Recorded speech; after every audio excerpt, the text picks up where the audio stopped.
అందరికీ నమస్కారం. సూర్య న్యూస్కి స్వాగతం. ఈరోజు ముఖ్యాంశాలు. రాష్ట్ర ఉప ముఖ్యమంత్రి పవన్ కళ్యాణ్ తన కార్యాలయానికి రాష్ట్ర వ్యాప్తంగా ప్రజల నుంచి వచ్చిన అర్జీలను పరిశీలిస్తున్నారు.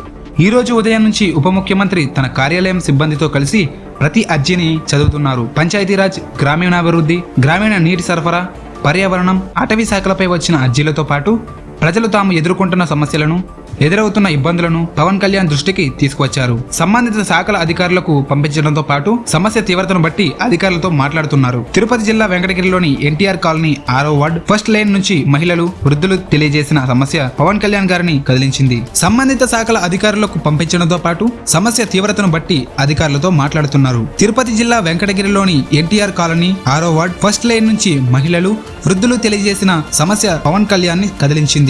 ముఠాలుగా ఏర్పడిన కొందరు యువకులు బైక్స్ పై ప్రమాదకరంగా వేగంగా వీధుల్లో సంచరిస్తూ విద్యార్థులను, యువతులను, మహిళలను వేధిస్తున్నారని, వృద్ధులను భయపెడుతున్నారని లేఖ రాశారు. అదే విధంగా యువతుల ఫోటోలు తీసి ఇంటర్నెట్ లో పెట్టి బ్లాక్ మెయిల్ చేస్తున్నారని, మద్యం తాగి ఇళ్ల ముందు భారీ శబ్దాలు చేస్తూ పాటలు పెట్టడం, ఇళ్లపై రాళ్లు వేసి భయభ్రాంతులకు గురి చేస్తున్నారని వాపోయారు. సదరు యువకుల వివరాలు, బైక్స్ పై వేగంగా సంచరిస్తున్న ఫోటోలను, వాహనాల నంబర్లను సైతం తమ ఫిర్యాదుకు జత చేశారు. ఈ యువకులను పట్టుకుని హెచ్చరిస్తే ప్రధాన రహదారికి వస్తే దాడి చేస్తామని బెదిరించారని తెలిపారు. ఆ యువకులు ఒక మహిళా ఎస్ఐను సైతం వేధించారని ఆ ఫిర్యాదులో పేర్కొన్నారు. పవన్ కళ్యాణ్ ఈ ఫిర్యాదుపై వెంటనే స్పందించి తిరుపతి ఎస్పీ శ్రీ సుబ్బారాయుడుతో మాట్లాడారు. వెంకటగిరిలోని ఎన్టీఆర్ కాలనీ నుంచి వచ్చిన సమస్యను తక్షణమే పరిష్కరించాలని అన్నారు. ఆడపిల్లలను, మహిళలను వేధించే వారిపై కఠినంగా వ్యవహరించాలని స్పష్టం చేశారు. ఈ సమస్యలపై వెంటనే దృష్టి సారిస్తామని, తగు చర్యలు తీసుకుంటామని తిరుపతి ఎస్పీ తెలిపారు.